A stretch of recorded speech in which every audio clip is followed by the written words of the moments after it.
Good morning, Marisa. Hope you are well. Now, first of all, what a remarkable decision you have made jumping on board with ARC. Myself and Adam truly believe that this is the best place any female can come for their fat loss and health endeavours. So we're super pumped to have you here and we cannot wait to see your results. Now, there's only one way that you truly will not be successful, and that is if you hide in the dark when times gets tough, you turn into this elusive woman and we never hear from you.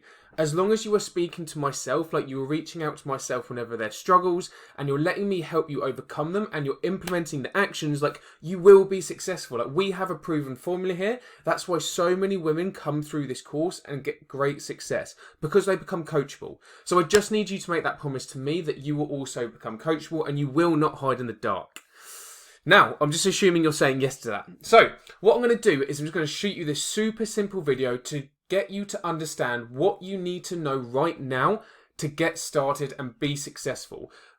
So, I want to make sure on Monday that you start off with an absolute bang. So, I'm just going to give you 3 things that you need to focus on right now.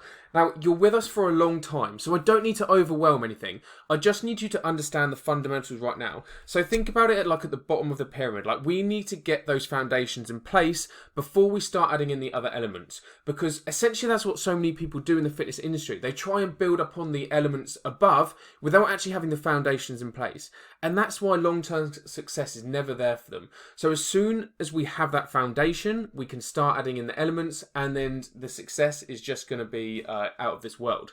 So what that looks like for you is, number 1, getting your calories in control. So what I just need you to do is become supremely educated around this caloric value.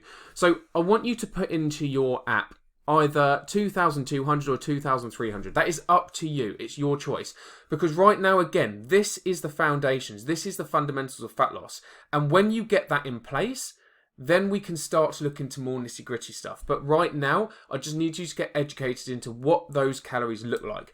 So I strongly suggest that you spend an hour or however long it takes to actually play around in MyFitnessPal and pre-plan your food for the week.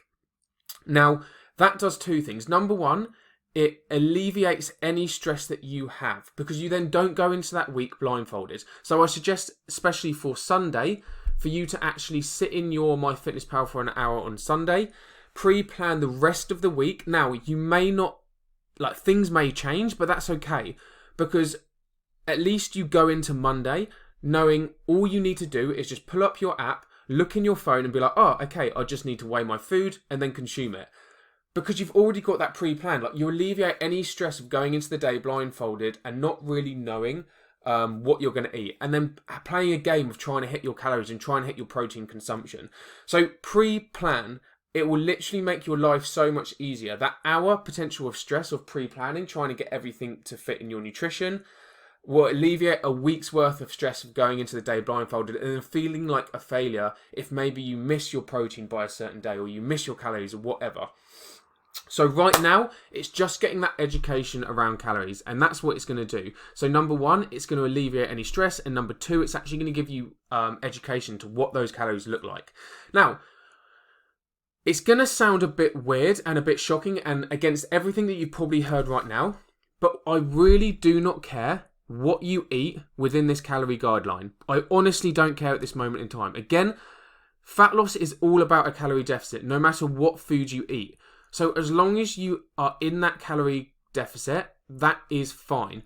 So we do base our nutrition on an 80-20 principle. So 80% from nutrient-dense foods, like fresh fruit and vegetables, lean meats, and whole grains.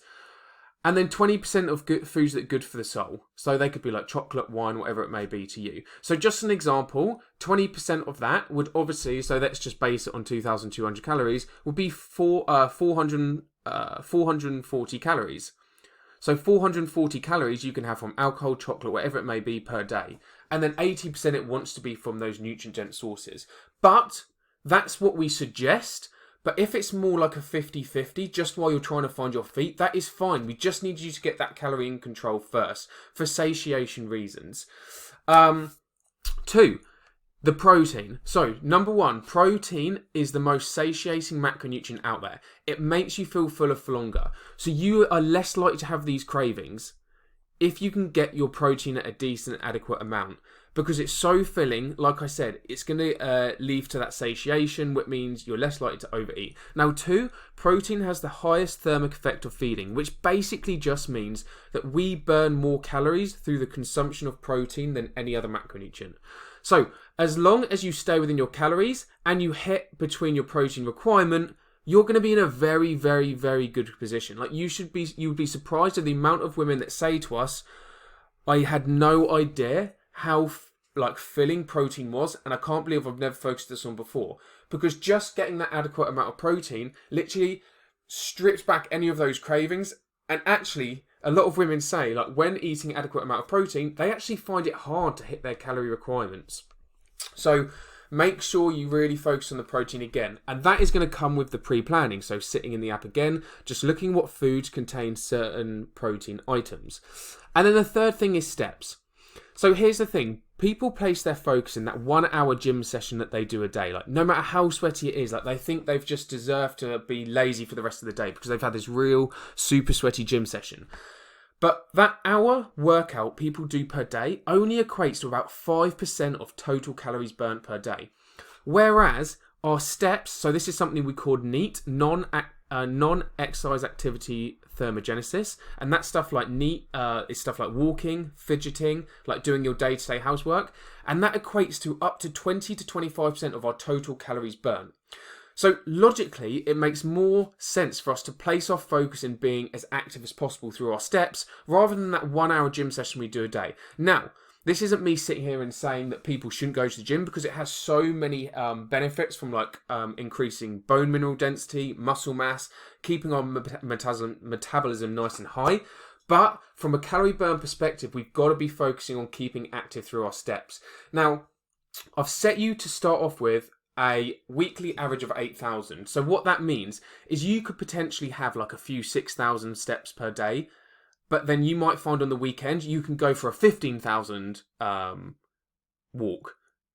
So a 15,000 step walk, which is obviously going to then balance out the weekly calorie average to about 8,000. So as long as your weekly average is around 8,000, you're going to be in a very, very good place. Now, I literally had a woman I onboarded last week who said, Hayden, I only get about 2,000 steps a day. Because of my job, it's impossible for me to get any more. I said, right, okay, well, what do you do? She's like, I get up.